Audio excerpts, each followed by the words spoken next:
Bienvenue à Repousser les limites. Mon nom est Jeff Dussault. Ça me fait tellement plaisir de vous accueillir sur ce nouvel épisode. Je vous souhaite une bonne écoute.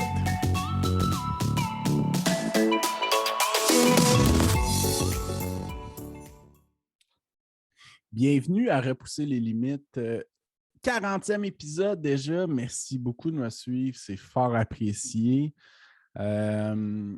Qui dit 40e épisode dit épisode spécial. À chaque tranche de 10 épisodes, j'aime ça faire un épisode spécial qui sort un petit peu des sentiers battus. Et le 40e ne fait pas exception. C'est un épisode entièrement en anglais. J'ai reçu un couple qui a fait Cocodona250, qui est 400 km. Probablement, vous avez déjà entendu parler de cette course-là grâce à Stephanie Simpson qui l'a faite. Donc, ces deux femmes-là l'ont faite en pleine autonomie. Ils ont passé 118 heures ensemble. Donc, c'est un épisode fort intéressant.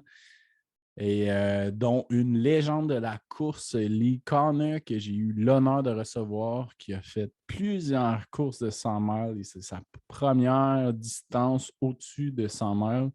Donc, bienvenue dans cet épisode. Merci de me suivre et bonne écoute. Welcome at Repousser des limites. This episode is the 40. So, every 10 episodes, I do a special episode. So this one is special. It's all in English. So I talk with a couple that they do the Cocodona250 all together. So very interesting episode. So have fun. Enjoy. Welcome at Repousser les limites. This episode is an English episode. So that's my second episode in English, and I'm very proud of it. I received my first couple on the podcast. So they run together the Cocodona 250 mile 2 weeks before. So thanks again to come on the podcast, Lee and Karmell. Hey, thank you for having us. Yes, very appreciate.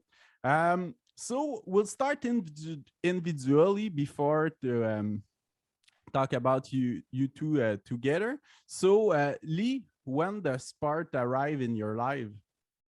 About 2009, I discovered trail running late that year. And in 2010, at the beginning of the year, I ran a 15-kilometer race. And it was the most far I ever ran in my whole life. And I liked it.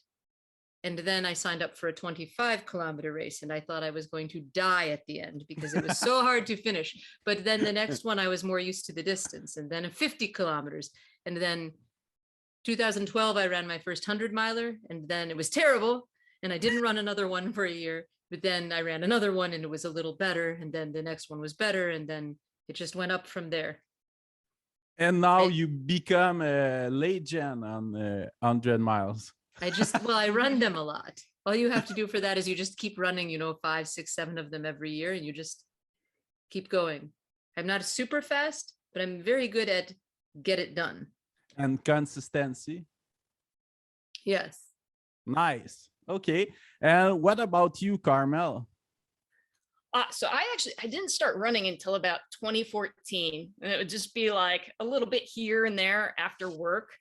2017, I did my first 5K, and then it was like 2019 that I got interested in starting to kind of increase my distance. And I was training for my first marathon, and I actually got an overuse injury because I was only doing a junk miles plan. I wasn't doing any strength training. I was just doing a bunch of running. And it was actually while I was out on injury that I started hiking the trails, and because I was a road runner before that. So that's when I kind of thought, well, when I could run again, I want to run on the trails. I like being in the woods, I realized. And it was during that time that I kind of decided, what, if I could run again, like I'm going to do 100. Like if I could run again eventually, like being sidelined was awful. So that was what kind of made me want to do, like, once I get back out there, I'm just going to like go all the way with it. And it was during that time period that I discovered strength training and the importance of like PT and strength. So it was at that point that I was slowly able to run again, that I started training for my first 100-miler. And over the next year, I had this neat little package plan of like, oh, I'll do my first 50K, and then I'll do my first 50-miler and my first 100K. But that's when COVID hit and all of that canceled. So my very first ultra ended up being a 100-miler. The Bear at the end of 2020. And I have finished 8 more 100-milers since then. So that's all been since September 2020 that I have 9 100-miler finishes. And now my first 200 plus finish. She's very Cocodona. So yeah, it's I ramped up quickly, but with the strength training, I was able to do that. And yeah, it's been fun. Nice. So Lee, you have run 4,800-mile distance. Yes. So do you have an idea which one was your favorite? Or it's hard, know. It's hard. It's very hard. I liked, actually, the Bear was really beautiful. I like Hellbender a lot. I wanted to do it again this year, but it would not fit my schedule with Cocodona. I did it the other years. Hellbender is very beautiful. It's near Asheville in South Carolina. Very beautiful race. So that one, I like that one a lot. I liked Orcas Island, but I think they have some problems right now. There's so many good ones. I did one in the country of Colombia called Chicamocha Canyon. That is very amazing. It's very hot. I didn't, because I was learning the temperature conversions. So I must look up the temperature. And because to me, I'm going, well, is 40 hot? Yes, 40 is very, very hot. But like, well, it'll be 39 degrees. I'm going, well, is 39, is that hot? It's very hot. Very hot. That's what I learned. And it's so, but that was very exciting. It's a very beautiful course, but it's has technical pieces. They mark their courses very well, though. That was a good adventure. So did the Grand Slam for you was a great experience? Yes. I was new. So I was at a party with my friends because it was Western States Lottery Day. So we run, then we put on the television to watch the lottery of who gets to run Western States. And so we were watching, and I had one ticket. I had run Western States the year before for my second 100-miler because I got very lucky and I had a perfect race at a 50-miler and I won the bib. Like, people dropped out and I just like, yes, when I was young and fast. And so I got that. And so then, but the race went very badly. So I did want to run it again. Like I finished, but I made mistakes. So I wanted to run it again. So it was all, but I thought it would take years. So I had this one ticket. My friend says, come run Leadville with me. And I say, I'm not running Leadville with you. I don't want to run Leadville. Leadville is a bunch of, I'm sorry for the people that love Leadville. Enjoy Leadville if you like it. But the pass is beautiful when you go over Hope Pass. And there's one other climb. The rest of it is mostly flat. And it's like a bicycle path elevation. Almost. Like you would ride a gravel bicycle on. Most of the race is not on real trail, and it's very crowded. They put many, many runners in, and most of it is flat and many runners and not a real trail. So I did not want to run it. I don't like that kind of course. Let the people run it who enjoy that. It's not for me. And he said, but it's one of the original hundreds. You must run it. It's historic. And you should run the slam because you could be a serious ultra runner. Because at this point I had run 300 milers and only the third one went any good. And he won't leave it alone. And we have run long and I have a beer and I go, you know what? Fine. If I get at my Western States bib, I'll just sign up for the slam right away. And then I'll run Leadville with you. And they picked my name. I had said in front of our whole home running group, I will do this. So I signed up and I did do it. And then after that, I said, I think I can run hundreds now. I like them. I will do more of them. So just to explain for people that don't know, Grand Slam is 400 milers for 1 month between each other. Yes, it's like 3 weeks and then 4 weeks and then 3 weeks. Yes, and it's usually.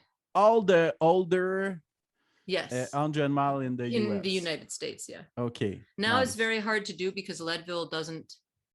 They used to allow you, if you had the Western States bib, to then automatically run Leadville as long as you finished also Western States and Vermont first, and then Leadville was the third one. Now Leadville does not do that. They've been taken over by a big company, and so you can't even really do the slam anymore. And then Wasatch is the last one. Okay, nice. So you told me you don't have interest to do Triple Crown. Okay, we'll continue. So Karmell, what is your experience? You talk a little about it. So you run 8-time 100-mile distance before Cocodona. 900 miler finishes. Okay. You know, right? Nice. Yeah. So for both of you, what was the idea to jump that big step? It's a major difference between 100-mile and 250. Oh. Karmell read something about how horrible it was and decided that if it was that horrible, she should do it. It's true. And then she convinced me. It's true. One of the things that I realized was that I excelled more at races that had a high DNF rate. Like basically, I'm not that fast, but like I'll keep going. And so last year, reading about Cocodona, it kind of appealed because it was like, oh wow, like sounds like there's a lot of misery out there on the Cocodona course, and apparently there's something wrong with me, right? So, so there is that. And then if I'm to be totally honest too, it's been a little bit frustrating because we are together, because Lee has the experience that she has. I've gotten a lot of people saying, oh, you know, Lee got you to sign up for this and Lee got you to sign up for that, or thinking that I only run hundreds because I'm with Lee, when the opposite is true. I had only contacted her, like she was she was like a distant acquaintance to me at the time I contacted her, and I contacted her because I wanted to run hundreds. So it wasn't that we started dating and then I'm like, oh, I'm going to run hundreds because my girlfriend does. That's not how it went. But that's been something that's kind of lingered over me since I started running hundreds and been very frustrating. And I think there was a little bit of this wanting to set myself apart from Lee. So like when I originally... Except you made me sign up for the 250 I did not. Also. She has to sign up for anything I sign up for. So it was actually the opposite with Cocodona. I said I would be perfectly content to run it on my own, but when I originally signed up for it, it was kind of thinking like, oh, I'll go do this whole separate thing and it will set me apart and maybe it will shut people up. Instead, people are just like, oh, Lee got you to sign up for Cocodona, even though I have told everyone that you and Amy it's gave gonna me just tequila be a thing, and I just I need to make my peace with it. But yes, then we ultimately decided to run it together because we decided to do Swiss Peaks, and we thought running Cocodona together would be good practice for running Swiss Peaks together, because we also intend on staying together for Swiss Peaks. We don't stay together for hundreds because we're just different paces and we run our own race, but for these other ones we wanted to stick together. We have finished 100 together. That has happened. But yeah, because it just worked out that way. But we run our own race. It just worked out the way for one of them that we ended up together for like the second half of it. But yeah, Lee didn't want to do Cocodona, so now she's done it though. She's happy she did it, I think. And just before talking in more detail about Cocodona, what happened for you to meet each other? Oh, how did we meet each other? Yes. Oh, so I was dating this girl and I was in Florida for a rugby tournament, and this girl went to the tournament with me. She did not play rugby, but I said, I'm going to Fort Lauderdale. You want to come? I'll just pick up an extra plane ticket, because had been dating like 6 months. We did not even live together yet. And I was trying to be very cool. You know, she was, so she was younger. I was like, and plus, you know, I have good shops. So she goes, yeah, sure, I'll go. So we go to the tournament and she says, oh, my ex-girlfriend, but don't worry. Like, we stayed friends and we broke up. We weren't a good match, but she lives here in Florida. she's going to come by and say hi. Well, we're down here. And it was Karmell. And that is how we met the first time, but I was drunk because it was a rugby tournament. So I barely remember. But then later on, when Karmell is from the city that I live in, and so she would come up to visit family, and she would sometimes stay in our spare room instead of with her family, because sometimes when you have a big family, it's more comfortable to visit with them, but go somewhere else to relax some of your time. Like you love them, but you love them better if you don't spend too much time with them. Right. And so is that accurate? Yeah, but you're getting off track. So then we got to be friends a little bit, but only, because of that. Then we lost touch for years. Then I broke up with this other girl. Then Karmell dated her again. Then Karmell broke up with her again. And then we started being friends because Karmell messaged me to learn about more running because she wanted to run 100 miles. Right. So yes, we originally met like 16 years ago because of a mutual ex. But then once I wanted to run 100 milers, like it was about 3 years ago that I contacted her and we started hanging out. So we were not going to date. The dating was accidental. No, we weren't going to date. But that's oftenly the better date. Yeah. We actually got to know each other first. Because when things are all planned, sometimes it's complicated because awkward. Awkward, and one of the two have expectation. Right. So expectation is very low. That's nice. Yeah, we got to be friends first instead, which is actually a good thing to be friends with the person you're with. And I think with a lot of people, they think they have that with their other person, but they don't. And so it's nice to be friends first for sure. Okay, nice. So okay, let's talk about Cocodona250. So what's the plan you do to training for that kind of race? We did not. We had too much other races and we really did not train. We were running like 40 miles a week because the only thing we did good in October of last year, we ran 2 100-mile races that were 2 weeks apart. Wow. So we think, and what was the second one? Well, and then in February, which were the two in October? The two in October, it was no business and Cloud Splitter. And Cloud Splitter is the second one, and it has like 25,000 feet of climbing, which is it's a lot. It's like 7,800 meters maybe, and so it's many creeks and water and rocks, and it's more technical. So we thought if we do this very difficult 100-miler, when we just did one 2 weeks ago, whatever doesn't work, whatever's broken, that's what we must train harder. But we did good. We were able to complete it. So then in February, we do the same thing again, 12 days between 100-milers. And I do think that helped. I do think so. Yes. Yeah. I think that was a good thing to do. But yeah, like for that time I was training for my first 100-miler, I had trained hard for a year, and I actually had a lot of time off work when COVID hit. So that helped me a lot because I just made training like my full-time job. So we trained really hard together for that year.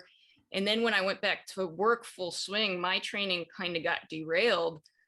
So for this past year leading up to Cocodona, like I was still feeling very optimistic when I signed up for Cocodona almost a year ago. But then after that, my training kind of derailed. And so it's just been very bad work schedule. It's been very little training, but a lot of race stacking is kind of what we used as a substitute. So we would just run 100-miler. Moving the mic. We would just run 100-miler like every month or two, basically. And it was fun.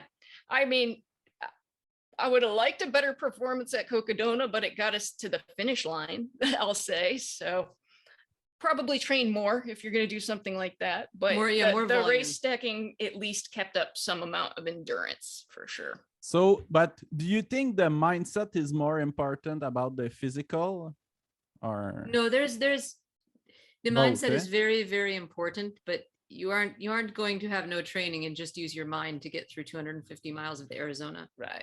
Yeah. This is not going, like you can actually break your body. Right. And I actually am sort of glad things went the way they did, because I think that at Cocodona, it's set up to be run with crew and with a support vehicle, and you are allowed to run it solo, and we did. but because of the way that the aid stations are structured and because of the way that the sleep stations are structured, which is that limited support is provided as compared to most 100-milers even. And because you're allowed to get into crew vehicles, so most people are sleeping in a bed in a big RV, a camper, or a, a conversion van, and they have a bed to sleep in, and they have control over the temperature of where they are sleeping, and someone is helping them to change into clean clothes or pajamas. And because we did not have giving them that, foot massages, we are completely self-reliant. So we are sleeping on the concrete floor, we are sleeping under a cactus in the shade in the afternoon with scorpions, tarantulas, and there's rocks, and so it's not very comfortable, and it's either too hot or too cold. So we get 6 hours of sleep in 5 days. We are out of our minds. I think that even with more training, without crew or without a better planning of, there are things we could have done. There are things we could have packed and either brought with us, or like a foam backpack mattress is not very heavy. I would have put one on my pack and just carried it. If we had had those, that could have helped. So there are things that we could definitely have done that could have helped, but without much more research into what those things are and knowing more about that, like without video of how their aid stations look and what's actually happening, it would be hard to know that. And then I don't think training would have helped us as much because of the difficulties that happen when you cannot sleep for days. I guess that is true. That was one of the biggest things I think that got us, was the lack of sleep really started to catch up with us. But to answer your question, like when I say that there wasn't much training, I did keep up with the strength training, That's which true. I think is so important. Like the running volume was very low miles for the past year leading up to Cocodona, but there was strength training. So I do think you have to have the strength training to support those miles and not get like an overuse injury. But aside from that, yes, it was very mental, very about just keep moving, keep going, keep suffering through. Yeah, I do think that's why like knees and ankles and hips and back, like all of these things will give out if you have not been doing any kind of strength training. And this isn't weights. A lot of it is at home on the floor exercises. We kind of have a system of that. We make other people do them. It's fun. Yeah. But I think with something like a 250 miler, at least at our experience level for a distance that, like, having never done a 200 plus, I don't think the running volume is as important as you would think, because you're going so much slower. So much hiking. Yeah, there's a lot of hiking, and especially with that elevation gain, it's fast hiking a lot of it. So yeah, backpacking might be more important. Right. Oddly enough. If you have crew and you are going fast, then I think if you are sleeping and then running another race and then sleeping, like if you were just doing 60 or 70 miles a day and sleeping somewhere comfortable and getting a couple hours of sleep every night, I think it would be different. You would need high training volume to tolerate that much running.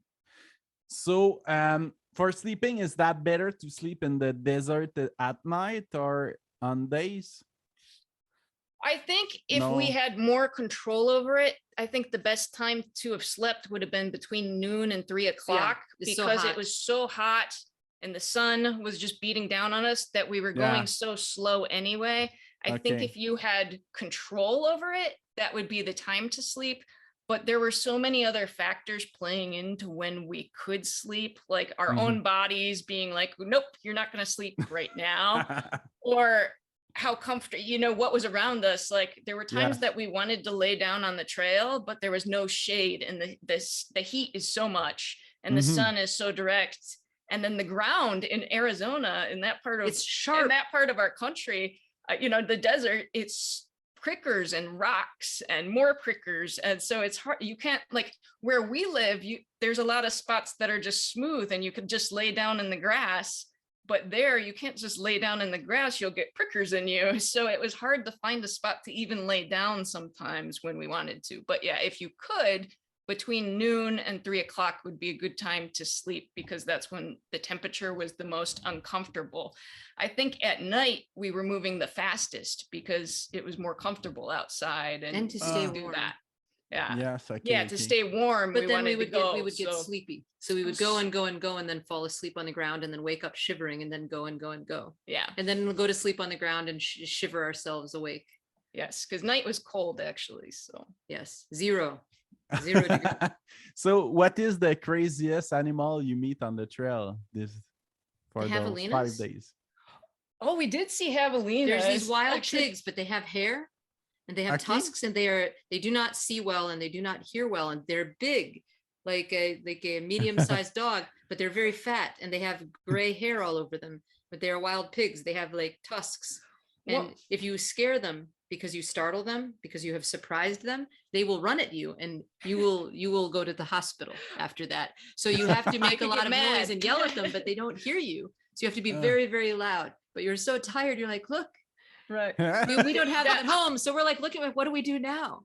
What should we do? And then the course goes through these fields, and you go over the cattle gates, and then you climb over these ladders, and then there are these cows, but some of them have like horns, big horns. And they're in the Bulls, field, yeah. and you're in the field with them, and you're looking, and you're going, there is no fence between me and that. Yeah, and it's just looking at us, and we're like, Is he just curious, or will he? What do we do? but then it was funny because he was staring at us like angry. So we're like, well, we better go around. So we went like way off the trail and way around this bull. But then the next runner came along and he's like, move. And the thing moved and it was fine. So we didn't actually have to go that far off the trail. We should have, apparently next time we just need to clap, but it didn't seem like a good idea at the time to go past it. So Yeah, it's better to be safe. yeah. He was bigger than us, and he had horns. Just a little. But the javelinas, the pig things, one of the aid station volunteers said that they came and were getting in the drop bags. They were trying to get food out of people's drop bags. I thought that was kind of funny. And then, go What ahead. about the tarantula? Yeah, I was gonna say we also saw a tarantula, Furry which spider. Lee wasn't sure if she was hallucinating it or not, because that was, I think, day 3 or so. 3 or 4. Off of a few hours of sleep for the whole race. But she's like, hey, come here. That was What day do you see 4. right here? And I look and I'm like, holy smokes, it's a tarantula. So it was like, oh, it was huge. It had like black and white fur on it. Yeah, that was pretty great. So yeah, there was some wildlife. Nice. What about the hallucination on the course? One time she was asleep but she was standing. So I was like, well, we have to cover this section. So it was like a Jeep road, like you could drive a Jeep on, or an ATV. So I thought I can just pull her along behind me. So I just grab a hold of her vest or her hand and I'm pulling her with me. And as she keeps going, and there were times she did this to me. And so we're going and she starts to talk. Like for a while, she's quiet, she's asleep, and I just steer her around the things. And then she says, oh no, that's not the soldier fort. That's not the soldier fort. They're not shooting at us. Like, So I was Like, starting to fall okay. asleep on my feet. And it's weird. I don't know if you've ever seen the movie Dances with Wolves, but somehow my yes. brain, I guess the scenery somehow reminded me of that. So I thought it was like the soldier fort from Dances with Wolves. Like I started to dream about that. And like at the end, there's like the bad soldiers shooting their guns. And I'm like, I don't know. It just started like my dream started to like mix with reality. And she's just like, what are you talking about? so then we have this whole conversation. So then finally I conclude that because she can't go forward, we have to lie down.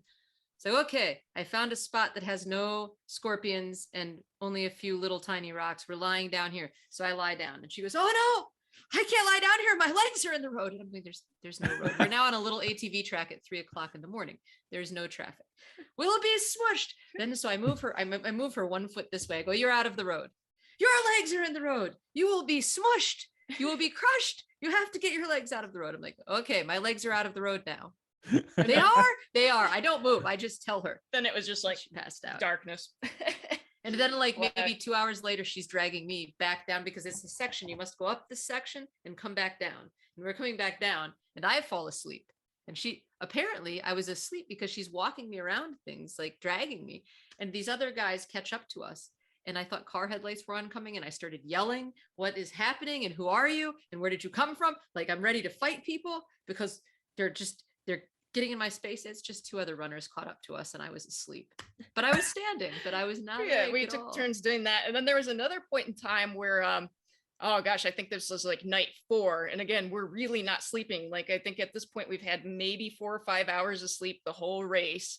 And there's this tree, it's nighttime, and there's a tree with a race marker on it.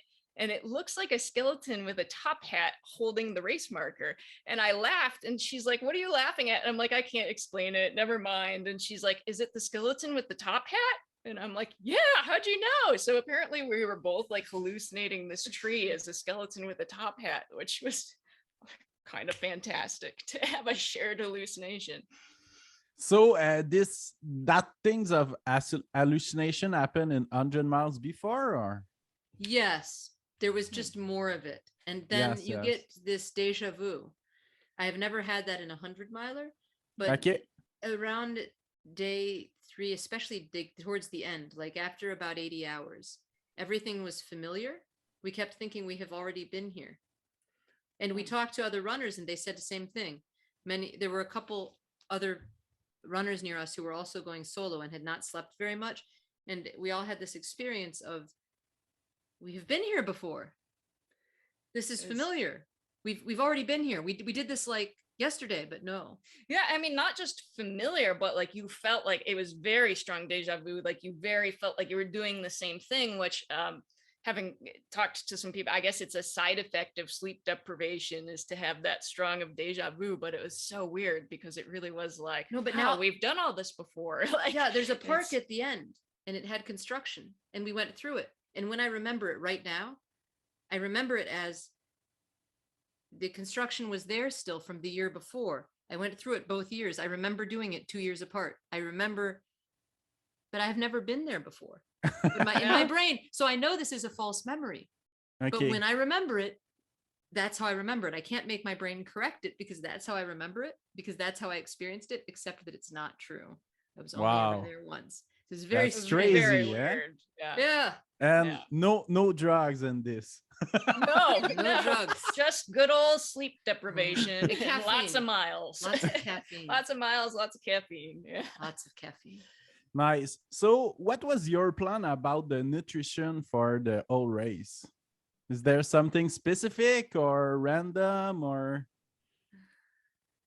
That's a great question. We did not eat enough. So we had some drink to drink. Mm-hmm. So we would get some calories from, you just put powder in one of your water bottles and have water in the other one. So at least some of your drink. And then we have some gels. And then we had these cookies you can get. They're very big and they're 400 calories for a cookie. And they're called Lenny and Larry's. And so we had those and we ate some of those. But we didn't eat as many of them. We ate some of those. I could have done more of those, but we didn't have as many. In hundreds, I've gotten sick of them actually. So I think we forgot what we had. If there were a few times that you didn't think we had them, like, yeah, we have more of those. We have a bunch more of those. We had too many gels. We had mashed potatoes, instant mashed potatoes. Yeah. But all of the gels that we both like are not very sugary because they have lemon juice in them. They have vitamin C in them. It's citric acid. Our mouths got burned from it after 3 days because you're so dehydrated. Wow. And so she had sores. Whole side of her tongue was like blistered. I had a little bit of it too. And so then it hurt to eat. So like by the end of 3 days, so we hit maybe like 80 hours and it started to hurt to eat anything. It did. It got really hard. I anticipated that we would get sick of the gels, but I thought we'll just force feed them. That's what we do in hundreds if we have to. But I've never gone long enough to have them actually burn my mouth and cause ulcers because of the acid in them. So that got really tricky because it was physically painful to take in calories after that happens. So we're definitely you had to psych yourself up. We're very glad we learned that before Swiss Peaks. We're doing Swiss Peaks 360K in September, and this is good information to have for that.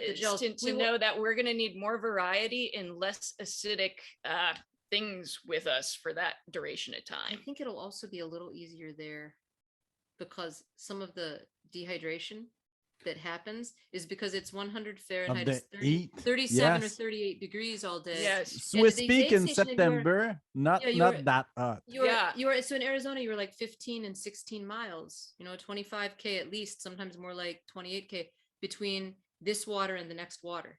Whoa. Yes. Right. So you're carrying 2 liters, but so you're going to get dehydrated. It's very hard to carry so much water that you do not get a little bit dehydrated. And this makes it worse for your mouth.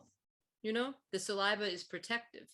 It will Yes. protect your mouth from this damage, but everything is dry and the air is dry. And when you talk, your mouth gets dry. Everything is dry. I think in Switzerland, we will carry one water filter, you know, the little filter that goes in your bottle. Yes, It's very light. We have one of those to carry.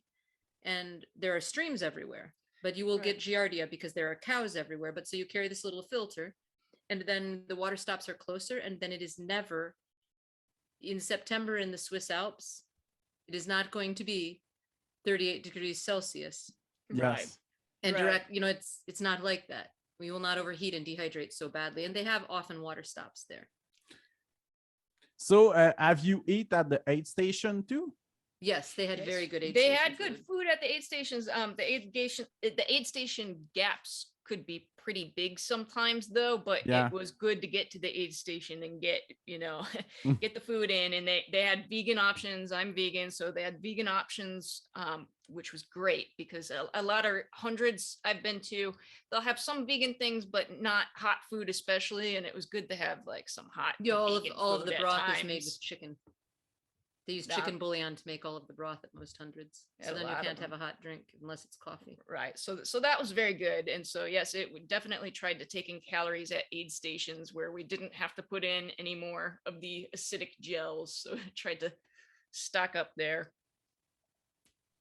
So did you have a planning drop bag for? Yes, we had a drop bag at every spot. You could have a drop bag. Okay, to change clothes and food. We did not change clothes much. The one very good thing we did, both of our feet are okay, is every single drop bag. Take off your socks and shoes. Take the baby wipes, like to clean the baby's bottom, and make your foot perfectly clean. Wipe between the toes, perfectly clean foot. Let it dry. Put the new skin lubricant on it. Put clean socks on. Every single drop bag. Yes. That was worth it. That because it kept our skin on our feet okay. Like my feet got sore. The muscles got cramped up at one point. And my feet were sore, but the skin was okay. No big blisters. No.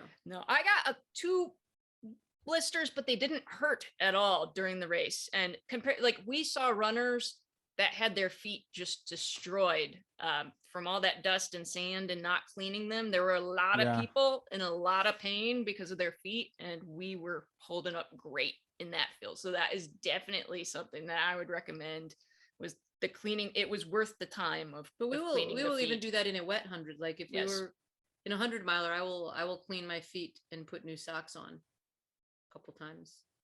Yeah, when your feet get destroyed, it's no fun. Yes, the best things I think is to keep them dry as possible. Mm. We have a skin lubricant that we like a lot for our feet. Okay, it's called It's called Musher's Secret. You know, to mush like with sled dogs, like the Iditarod. So this is made to put on the sled dog's feet so they don't crack. Okay. So it is called Musher's Secret. Like a musher is a person that runs sled dogs. And it's secret because it's very good. And you put it, but if you put it on your feet stay good. But it is made for sled dogs. It's like magic. I learned there were people in our park here in the winter and they had dogs and they were running with the dogs in the park on the trails. And I saw them in the parking lot and they have this tub and they're taking this thing and putting it on the dog's feet. So I asked them, what is that? What are you putting on their feet? And they say, they show me.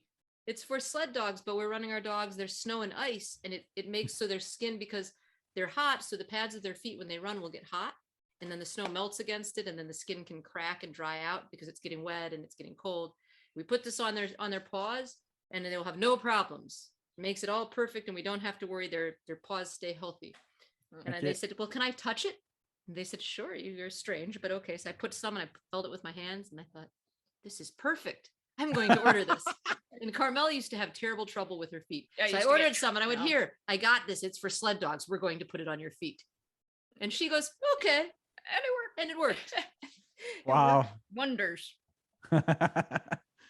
Nice. Okay. So, and how many times in the race you change socks? 7 or 8. 8. Yeah, however many drop bags 8. There were. Okay. It was either 7 or 8. Okay. Because if you have messed up feet, like if you wait until you need it, it's too late. Yes, yes. Because maybe it will be fine till mile 170 and then you need your sock change, but now you still have like 80 miles and your feet are destroyed. This is no good. It's same thing for eating. When you're hungry, it's already too late usually. We tried hard with the eating and we were pretty good the first day. Yeah, the eating is hard. But I think on 100 miles, maybe more for you, Lee, like you have a special plan, but now nothing exists in that distance. I will run 100 miles, though I can go 36 hours and only have liquids and be okay, and just have some gels and some liquids, and I will be okay.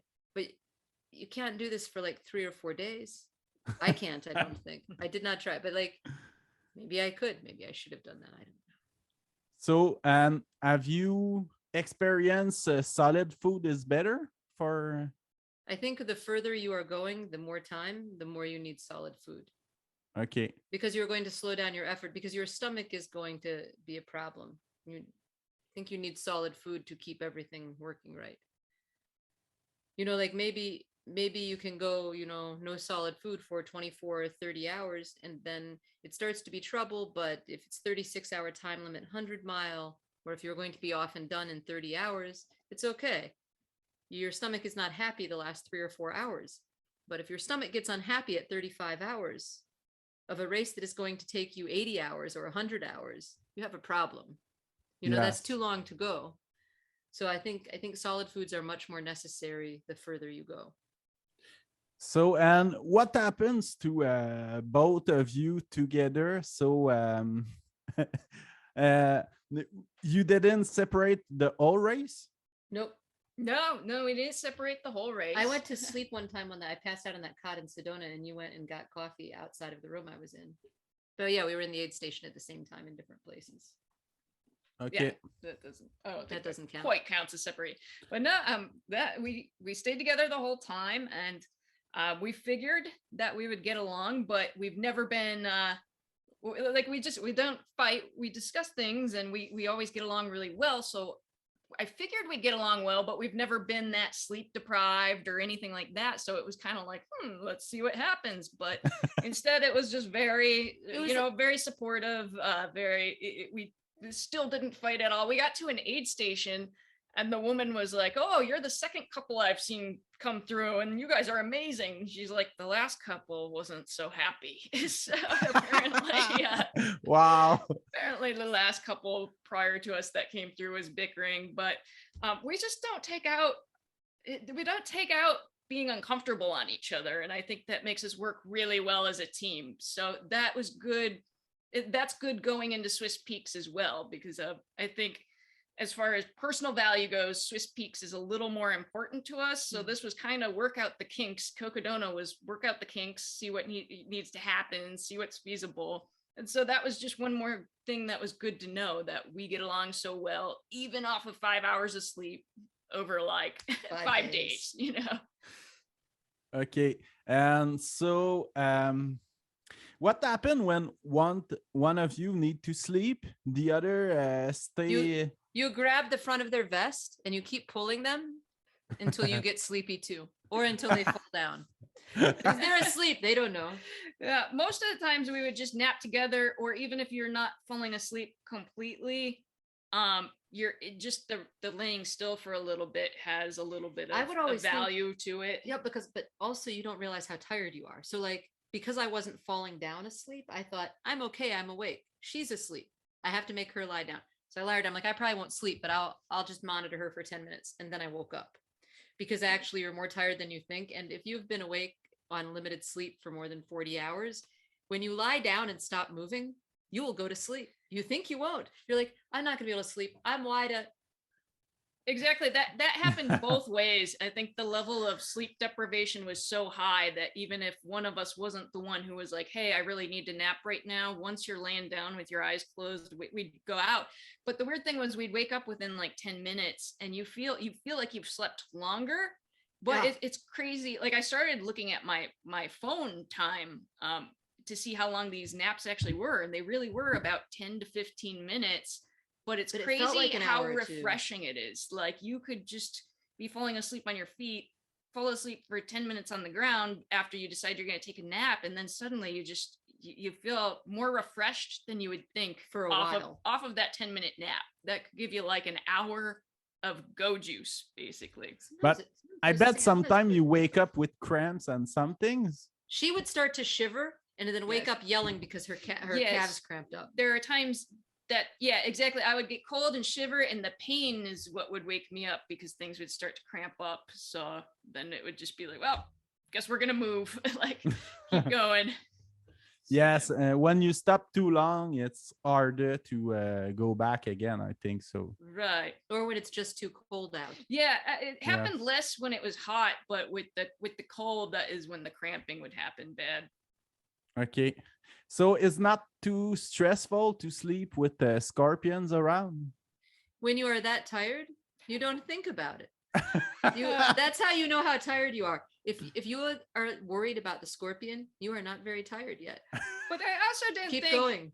I mean, I don't think either of us are spooked too much by that stuff. We actually did not see any snakes. Now, had I seen snakes, it might have been harder for me to lay on the ground for a little while. They skeeved me out a little bit, but scorpions, tarantulas, that doesn't freak me out too much. I don't start to worry too much about them crawling on me or anything. Not that it would be good if they did. It's a psychological thing. For whatever reason, they don't bother me as much. But the snakes, even the ones that don't harm you, they freak me out. So that would have been harder, but we got lucky. No snakes. The bad thing that happened with the animals, Karmell had to go poop. And this happens. And she did things. She had to get, but we had the little wet wipes, they biodegrade so you can make, because you want to be clean again, or bad things will happen where things touch. So she went, you just go off the trail. Everyone can see you. There's nothing you can do about it. So she tries to make like a little hole in the dust so you can like kick dust over it, so it won't be exposed, when you're done. Yeah. She does this, but she doesn't realize she's standing on a giant fire ant hill. So she's kicking the dirt over it and everything, and she's taking her vest off and set it down. And there's fire ants. She got bit by one. They were all over her vest. I'd help her get them off of her vest. So that was the worst animal thing that happened, was the ants. Yes. That was pretty awful. So all of the other things you're warned about, the rattlesnakes and the coral snakes and the tarantulas and the wild boars, the wild pigs that are hairy that will charge you, and the giant bull cows with horns that we have to walk right next to, everything else. The only thing that actually animal that hurt was the fire ant. The fire ants got me under very unfortunate circumstances. The fire ants and the cactuses are the worst parts. Yes. Nice. So how does it feel when you reach the end of this course? Oh, our friend Amy cried on us. Our friend Amy was there at the finish. She did not crew us, but she was vacationing out there while we were there. And she visited 2 aid stations to say hi to us and ask us silly questions on video and then leave. And because she didn't have anything we could have slept in or anything. So then, she was staying in Sedona, so she saw us at Sedona, and then she visited us one or two other places. But she was at the finish to see us finish, and she got all emotional. And so we're like almost shell shocked. Like we're done.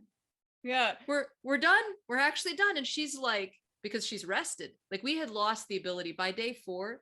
Like a bad thing happens and you go, well, that's too bad. Like you don't have the energy to cry or be angry or anything. Like there's no more energy for that. No more emotion, high level emotion. Right. And we were pretty happy at the last aid station when they gave us that shot. I think the last aid station, like you go up the mountain. It's like the biggest climb, I think, of the race. And we got to see sunrise on it. And so it's like, when you get up there, there's only 8 miles left when you get to the aid station at the top of the mountain.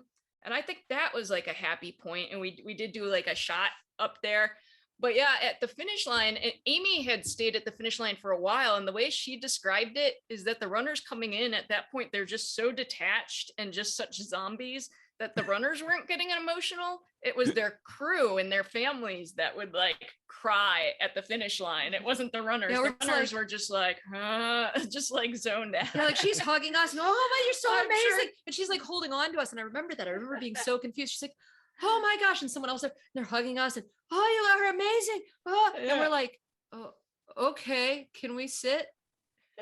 Like, it was just like, you're just kind of dazed. So there wasn't a whole lot of emotion, weirdly enough, in the crossing the finish line moment. But yeah, it was good to be done with it. It just took a while to kind of sink in. It didn't hit at the moment you're crossing the line or anything. Okay, And you lose all your boundaries at this. Yeah. It took few. You can't use the bathroom. Yeah. Anywhere. There's no, like, where you live is like where we live. There are trees, big, huge trees and bushes and things.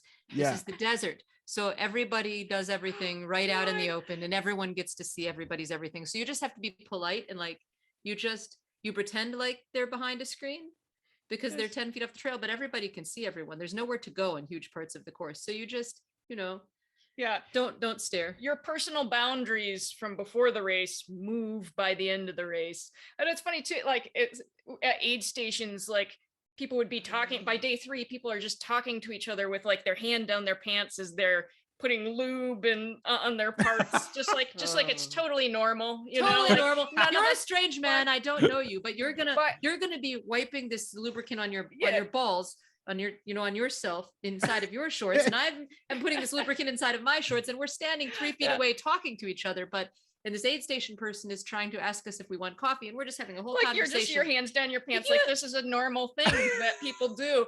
Like, that's just by day 3. That's just like you get arrested in life if you do this. You just don't even care anymore. It's like you're not going to put the energy into walking away from the people to do it. But everybody was that way, so it just became normal. It's funny how those boundaries change. Like, oh well, because there's nowhere to go really. Plus, you're so tired, you don't want to go walk over there behind the building, so you just take care of the thing. And you don't want to not lubricate. At this point, you still have 2 days to go. Right. They're like, by day 5, things are going to get interesting. Yeah. So did you have a kind of plan before, like, I want to finish in 100 hours or something? Oh yeah, but that didn't happen. Yeah, I think when I initially signed up for the race, I wanted to be able to run it competitively.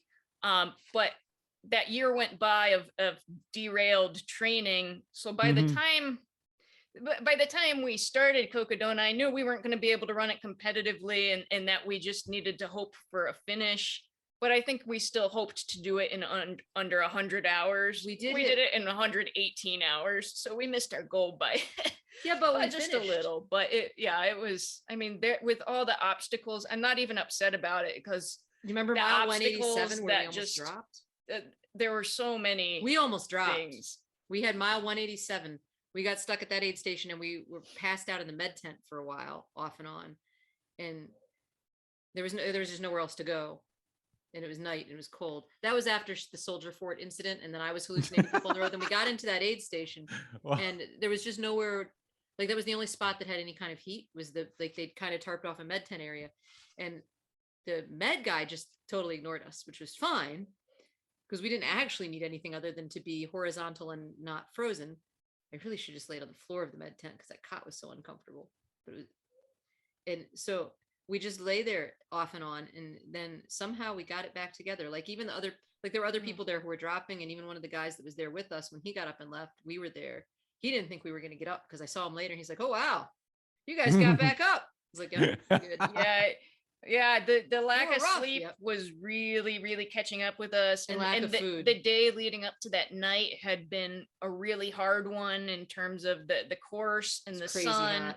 And also just not being a pretty part of the course. So it wasn't very motivating. It was not scenic, which a lot of the pictures you see online are just, oh, beautiful. Yeah. That's not the whole 250 miles. So that 50 miles are very, very beautiful. So the day just didn't have the views that motivate you, and the heat and the course. It was just, it was a hard time.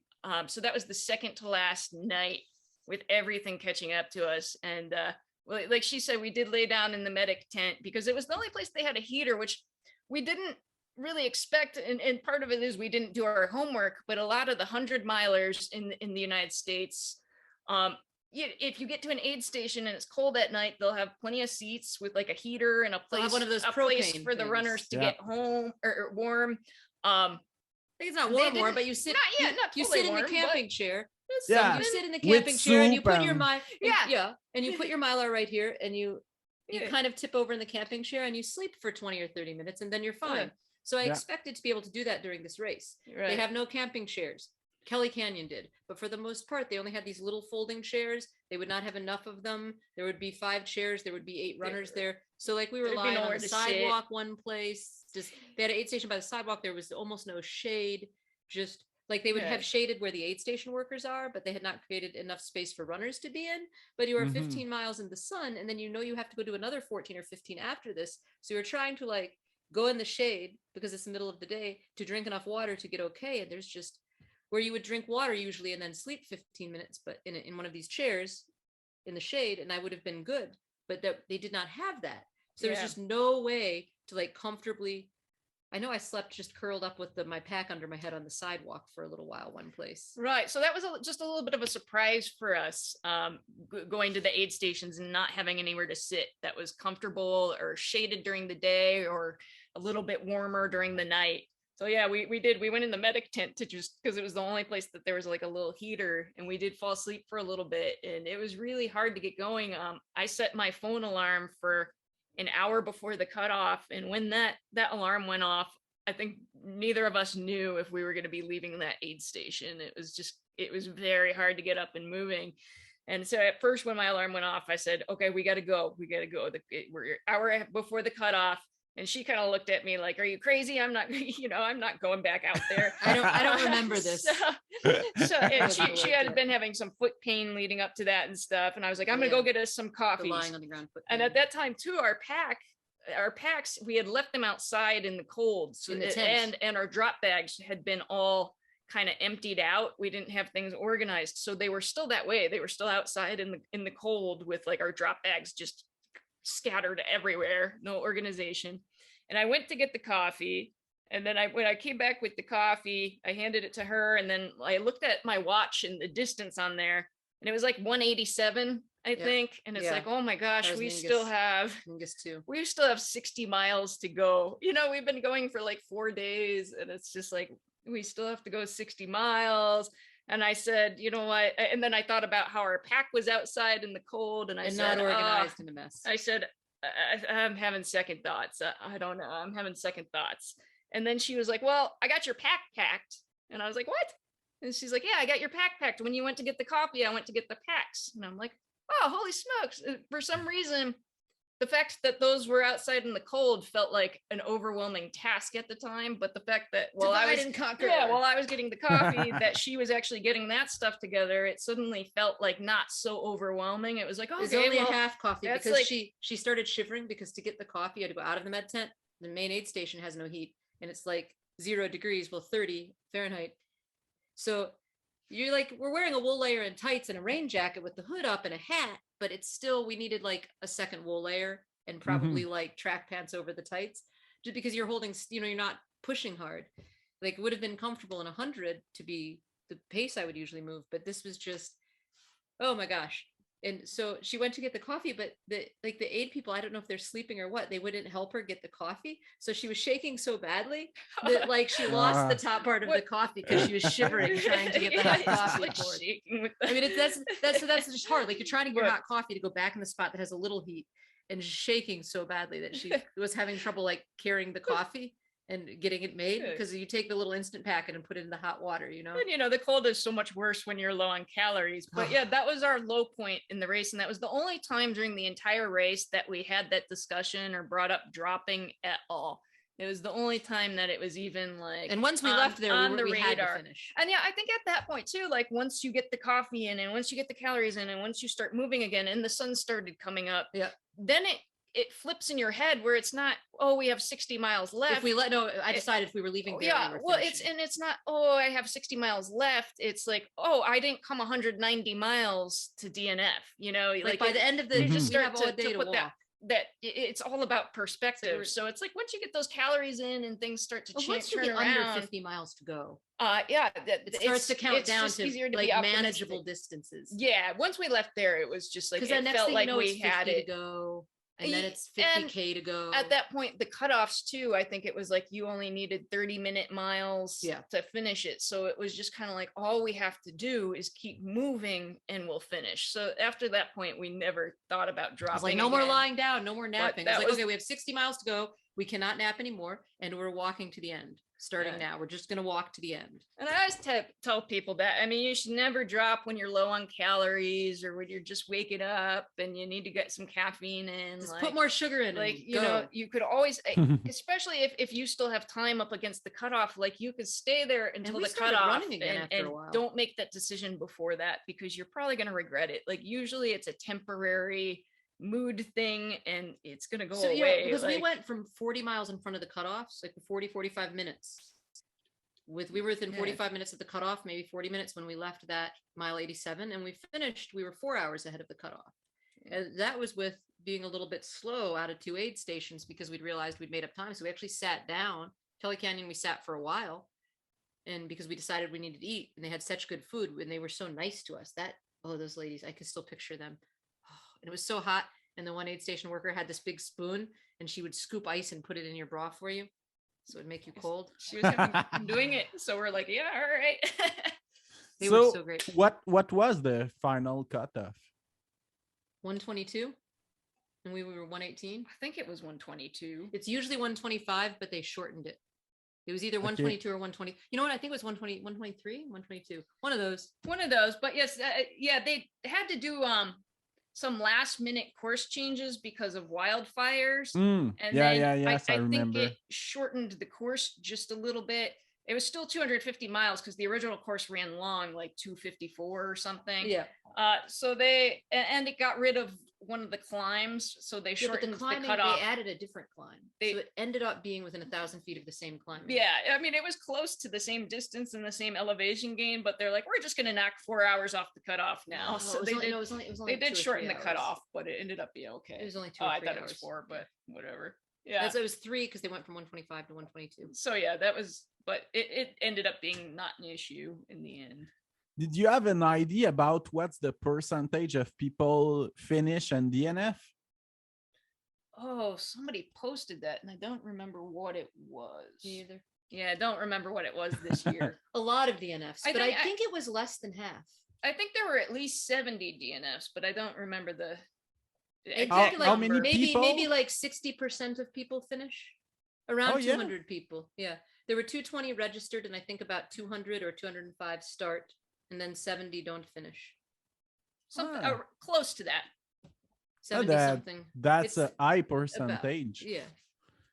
Even higher some of 100 milers. Yeah. Oh yeah, there's some 100 milers with low finish rates. Yeah, even Bromont 100 milers is around 40% finish, I think. Yeah, you probably get some that's a 30-hour cutoff. That's a 35 hours. 35, okay. So you don't have so much time though. Like this, you could go to sleep for 8 hours and come back to the course. Like if you had a crew vehicle, if you had crew vehicles and you could still walk fast, like you wouldn't lose so much time to being tired.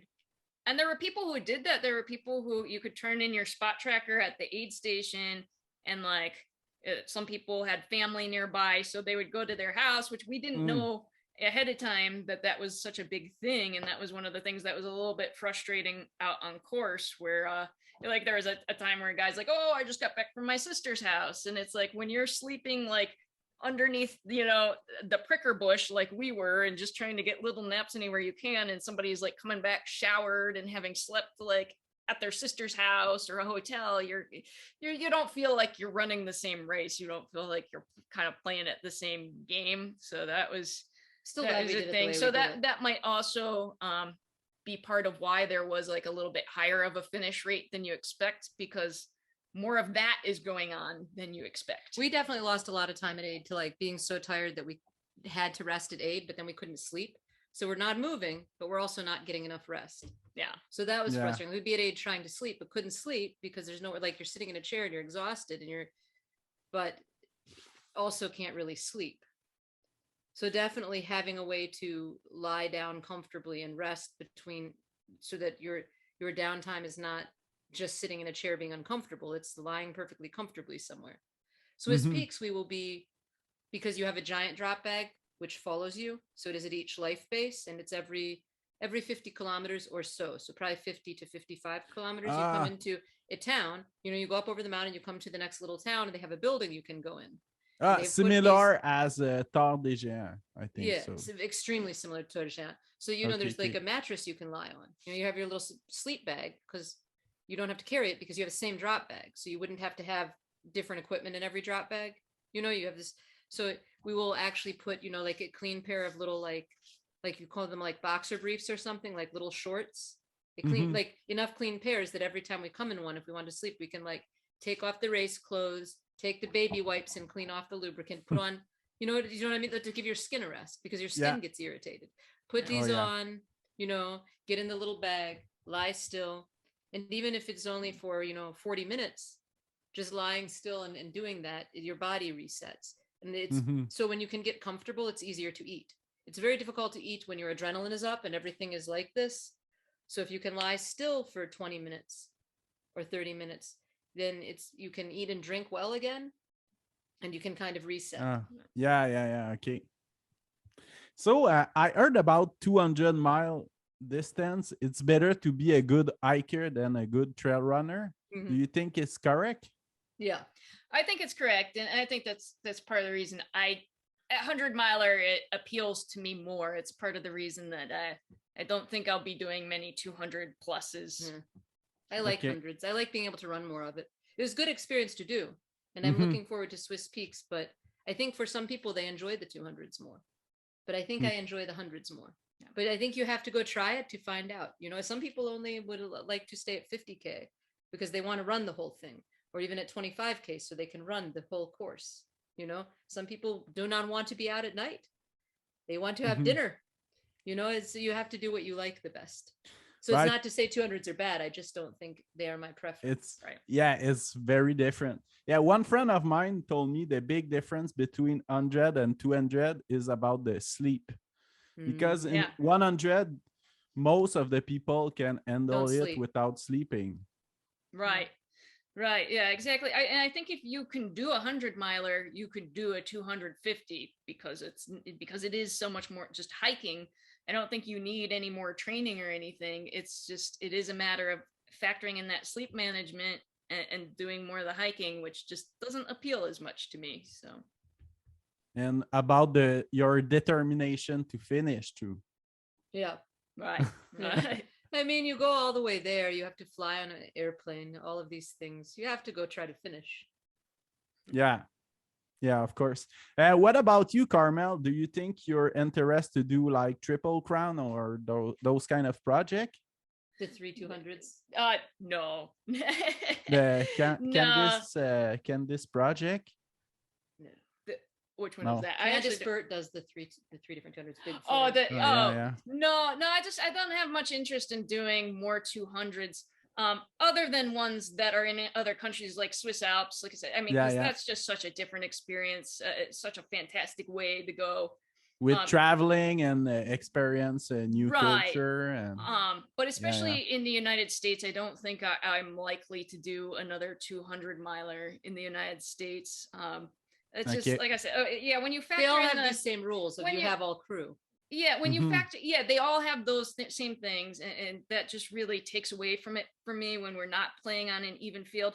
Now, granted, I have nobody's stopping me from like renting an RV but I don't want that. That doesn't appeal to me. I want to go out and run my race. Like both of us kind of feel the same, where we like to do our hundreds without crew and be self-supporting, and that whole have crew follow you around, it just doesn't appeal to me. And it doesn't, when you put the sleep factor in there and how much of an advantage people with crew have and how much it changes the sport when people are going to sleep in a hotel during the race or going to sleep in their RV during the race, it just really takes something away from me.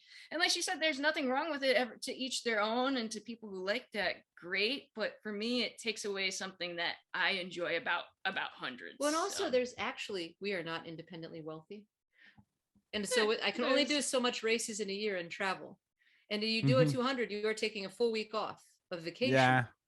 And Yeah. so if I do Triple Crown, like that's it. That's 3 or 4 weeks of vacation. That's like that's a lot of high percent of my vacation for the year to do that. So I need to really like it. And we have this list of hundreds. Like we want to run Diagonal de Fou. You know, the Grand Red Réunion. Am I saying it right? Yeah. We want to do this race. We want to do l'Infernal de Vosges, which is in France in the north. Okay. It's 200 I ever heard this name, yeah. Yeah. We want to do that probably sometime. That's a good race. We want to do Ultra Trail Monte Rosa in Switzerland, probably. It's a 60-hour time limit 100. Like, over in our living room, we have a board with magnets with different with different races listed on them. And we want to do Drakensberg in South Africa. List of them that we want to do. Drakensberg 100 mile in South Africa, Victorian Alps in Australia. So we have this list, right? We have years. Yeah, I mean, I waste time doing something that does not give us the most joy. Yeah, you know? There's over 50 races on that list, so it's like, wow. For the time you take off for a 200, you could do 200 milers, you know, with the same amount of time off work. Well, I mean, some of these Drakensberg is going to be 2 weeks. Yeah, off. I mean, some of them we do have to travel, but yeah, it's just that's worth it. Yeah, I think if we liked other aspects of that, then it would be worth the time off work. But when it doesn't appeal as much as a 100-miler, then there's just, I think we'd be less likely to jump into something like that. So. Okay. So, Lee, what's your goal? How many 100-mile races finish you want to reach? I'm going to keep going as long as I can. I'm going to find out. I mean, I've done 48, so I will have Fat Dog 120. Fat Dog 120 will be 49. And then we have in the fall, we have 200 milers that we are already registered for. That No Business in Tennessee. Because she is doing it again. I have already done it because she has to do the other direction. I don't remember if you did this when you were recording, so people will know what we were saying. No. This race, it goes in Tennessee and Kentucky in both states, and is a giant circle that is 100.1 or 2 miles. Okay. Or 102 miles, maybe. Anyway, big circle. And each year it changes the direction it goes around the circle. So if you do it each direction, they give you a special buckle for doing both directions. If you skip a year and do it the same direction twice, no. So Karmell needs to do it the other direction. But I have already done this. But if she's going, I might as well go because I like her. And if I'm going to go, I might as well run. So I'm going to go do it again. And then we're going to run Beast of the East in December. Okay. And then next year we are going to plan next year. Oh, I think the question was like total races over your lifetime. So that'll hit, if I finish everything this year, that's 5,100 milers. And then I will turn 50 next year in March. So how long can I keep doing this? I do not know. No. But you have no precise goal to reach. Like no goal that if I hit this, I will stop. Okay. Like I will not, like even if I hit 100 of them, if I want to keep doing them, I will keep doing them. And what about you, Karmell? Do you want to do Western State, UTMB? Oh, yes.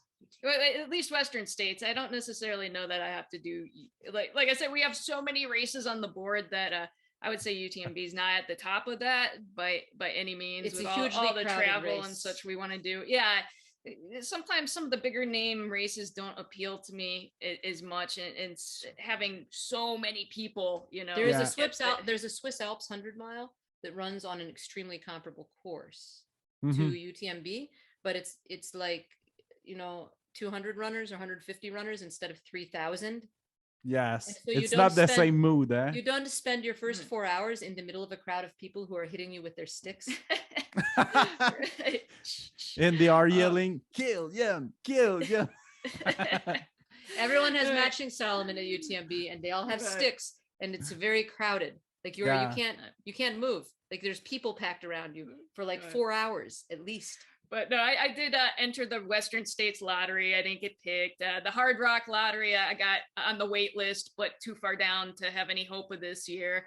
So yeah, I'd like to do those races. And definitely the idea of hitting 100 milers in a lifetime appeals to me. And I'd like to keep doing it. I have the goal of always being 100-miler ready.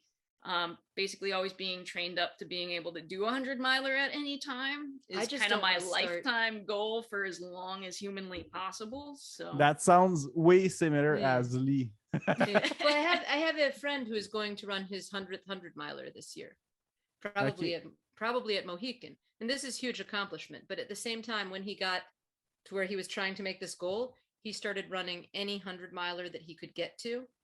So even courses that I do not want to run. So he ran Canal Corridor. It's a flat towpath. Like there's a canal and they used to tow the boats down it with a donkey. And so now it's a bike path. So it's flat. It's perfectly flat. And the race goes this way and this way and this way and this way on it. And flat on the it's pavement, like a bicycle path to ride your regular bicycle on. So this race does that, but he'll run that race because he can run it right against the cutoffs and get that finish, even if he raced the weekend before, because he's trying to do a number. And he said he got burnt out. And he does. He's gotten definitely where he was no longer having joy running. And so I do not want to say, well, I'm going to hit this number of them, because then I'm old enough that the clock will be counting down and I'll have to start trying to run 800 or 900s a year you know what I mean? So to hit it fast. So then you start running hundreds you don't even want to run just to get the numbers. And I don't want to do that. I want to only run the ones that I really like. You can lose the joy fast when you do this, I think. And I've run too many in a row before and been where it wasn't as much fun. I can do 2 weeks apart and still like it, but then I'm going to need 5 or 6 weeks off. Like if I put too many too close together, you get so tired that you're falling asleep like it's night 2 when it's night 1. It's hard to stay awake. It's hard to stay on your calories. You have to slow way down. I've enjoyed it the couple that I've done injured. I was injured at the Bear and had to slow down because I did something stupid with a skateboard. So what race was your hardest you do, Lee? You told me about the Earth 100 is one of the harder 100 It's you did. pretty hard. Yeah. Earth 100 is pretty hard. What about you, Karmell? That is a good question. Outlaw. Okay, there's this race. So in the worst race is definitely the Outlaw 100 in Oklahoma. The race is not usually that hard, but we ran it this year. It was okay, but the year before when we ran it, I don't know if you saw it on the news where you are, but like not this past winter, but the winter before, there was a storm and it came to Texas, the United States, a snowstorm, and they had no electricity for a week. Nobody had heat because Texas was under snow and it was actually freezing temperatures and below freezing, and people had no electricity. It doesn't snow down there. For those who don't know it, they don't know how to handle snow down there. They nobody could, but they're locked in and with no heat and no power because it shut down their whole power grid, and it was like well below freezing. Well, this race is in Oklahoma near the Texas border, so this storm hit the race course, and the race director decided no one can yank our permit. The park doesn't care. We're still running. So during the race, it started. So like night 1 is okay. So it was supposed to. So like you're running during the day, and like it comes up to 17 degrees Fahrenheit, which is like -4. Yeah. So it's not so terrible. It's cold, but you have on your layers and you're going, and then it gets dark and it goes to 12 Fahrenheit, and then the next day it just got colder. And so snowed a lot. And then it started to snow, and it's not that hilly, but it's rocky trails. So if you can't see the rocks, you can't run. So you had to slow way down, and then it keeps snowing. So now it's dangerous. There's maybe like 20 centimeters deep of snow on the trail in places, and other places it's more 10, but it's drifting. And then it becomes 5 degrees Fahrenheit, which is like -8, -10. It's very cold. Like if you fall down, if you sprain your ankle and you can't keep moving, and you have to have someone come rescue you, you will freeze to death before they get to you. And it's night. Like there's nowhere you can land a helicopter. It's little narrow trails by these old caves.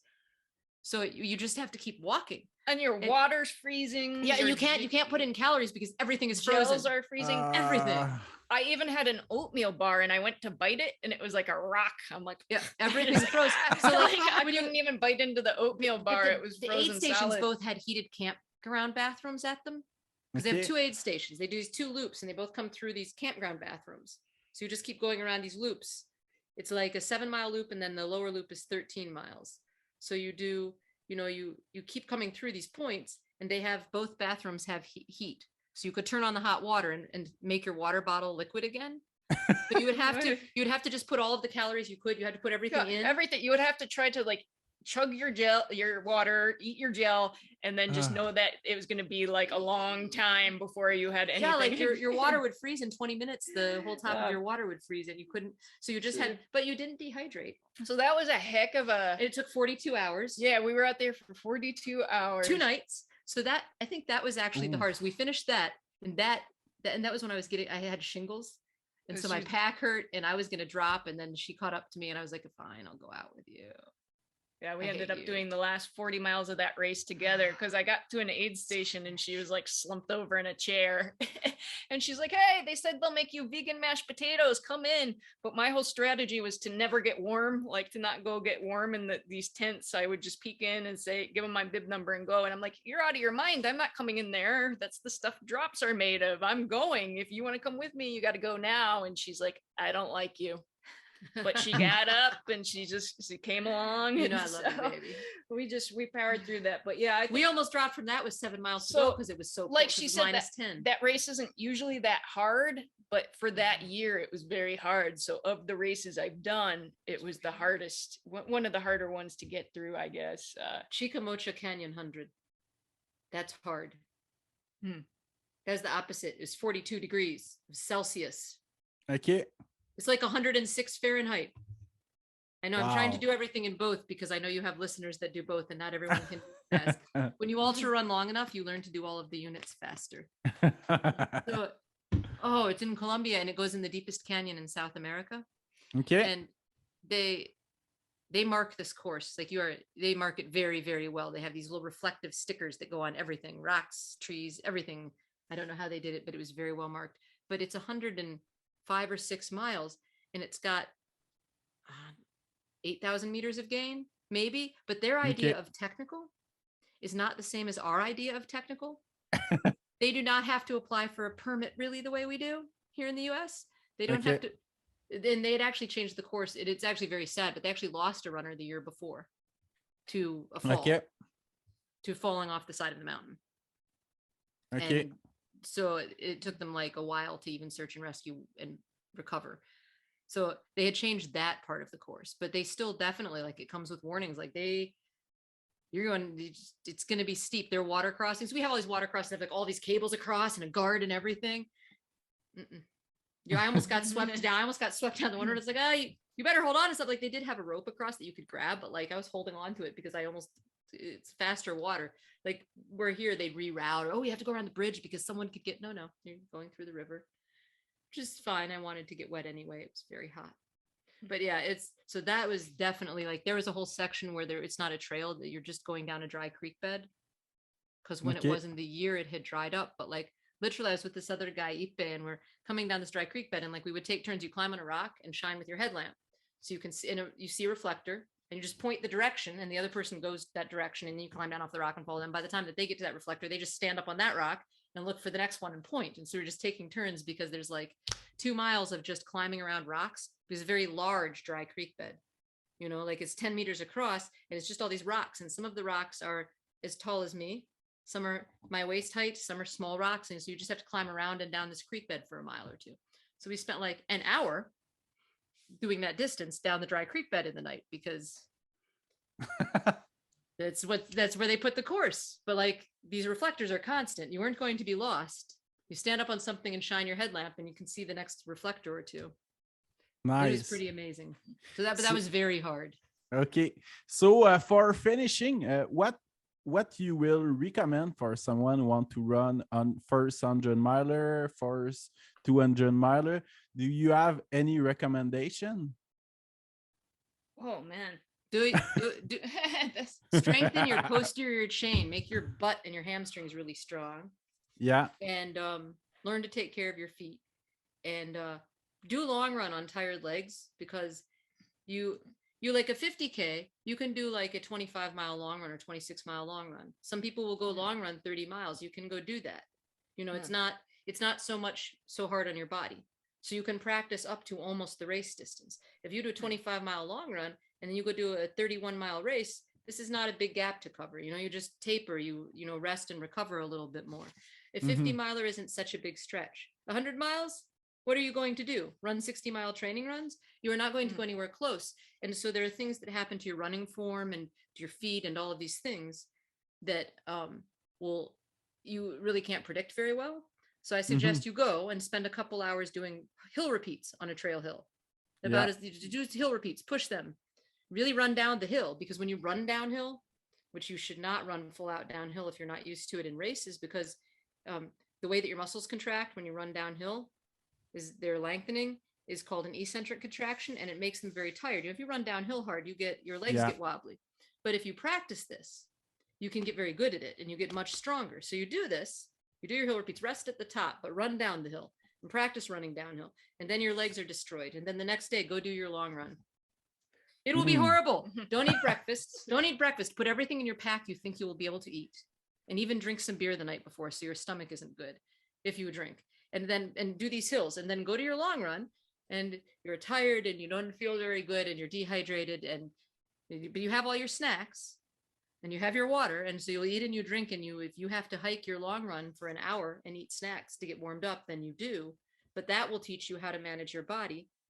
You don't have to drink the beer if you don't drink beer, but I don't want to make everyone think they have to be an alcoholic to trail run. But just the whole thing where you really push, the day before on your body, so that with the hills, your feet have gotten beat up too. You're hitting the front of your shoes, you're hitting the bottom of your feet, and then you go do your long run on those beat up legs, and you'll learn to manage it. And if you do that a couple times a month for about 3 months, you will have gotten very good at managing tired legs. The rest of it, then you've learned your body. You've learned what goes wrong. You've learned if your shoes work. You've learned to not change your form because your muscles are tired. You learn, like, on a physical level, that tired muscles is not the end of the world. It's okay. You can actually just keep going and shuffle. And you develop this way of shuffling and keep going. So then when you're in your 100 and you get tired, you're used to it. You go, oh, this. Yeah, I know this. Yes, I remember this training 1 month ago. And I think it's really important to mention, we started a training group, actually, and it's she's got the shirt on. Project. It's called the Women's 100 Miler Project. We're making a bunch of them run hundreds. It's actually a training group for women who want to run their first 100 milers. Now, our training group is private and closed right now, but our YouTube channel is open to everybody. So a lot of the information that Lee just said is actually on our YouTube channel. We have a number of videos on there. All of the strength training. And it also has all of her strength training exercises. It's nice. Nice. I'm going to look for this. Miler project, but it's for everybody. You could be a man and look up the Women's 100 Miler Project, because the strength exercises are for everybody. So there are a number of videos on there ranging from the strength exercises and how to do each of those, but all of this information, proper form on hills, how you should do your long run if you're training for a 100 miler, things about salt and keeping your electrolytes in check, all of that. So there's really good information for anybody who's out to do their first 100 miler. And the information that I followed to be able to advance so quickly is pretty much on that YouTube channel. Oh, and then our friend Amy interviews people at races. So there's her interviews with our people in our group. We have a variety of things on there, but yeah, she's our kind of sportscaster on there. So yeah, she's the one who was at the Cocodona finish line. So she took video of us at the finish line and is talking to us, and you can see we're like, oh yeah, if you want to see us out of it at aid stations, those are on there too. Okay, I'm gonna put the link on the video, so you can. It's gonna be easy to find it. And perfect. And Lee, what do you think about long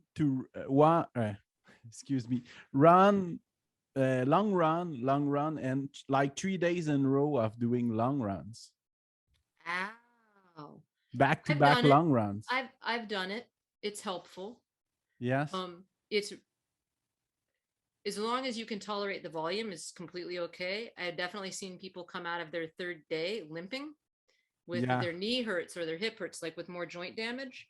I think if you are doing your right strength training, it's easier. But if you're doing your right strength training and you have good hill form and you do these hills to make your muscles sore, it's still much lower volume. And learning to run hills well is very important to staying uninjured. So I think that getting strong and good at hills, having a fast turnover coming down the hill, move your feet quickly so you don't get injured, and building up that strength so it's protective for your knees, that this is very important. So you can run 3 days in a row is very good training. you won't see very many elite runners do it. And if you're not at elite level and you're not training high volume all the time, it's very high risk you will get injured. So I've seen people do that, and then they do it 3 weeks out from their 100, and then they are still limping from having done that when they get to their 100-mile. So it's not a bad thing necessarily, but it's a risky thing. And I think that starting with the hills with a smaller number of them and practicing your form, and then if your knees hurt or your hip hurts, if something hurts when you are doing downhill, and then you come back to the strength and you realize then that you need to do more strengthening on your the back of your leg, like your hamstring and your butt. You need to strengthen those things and then come back to the hills. And if you're doing that early and getting good at it and building up how much of that you can do, you will be much stronger. And I think it will be less risk of getting injured.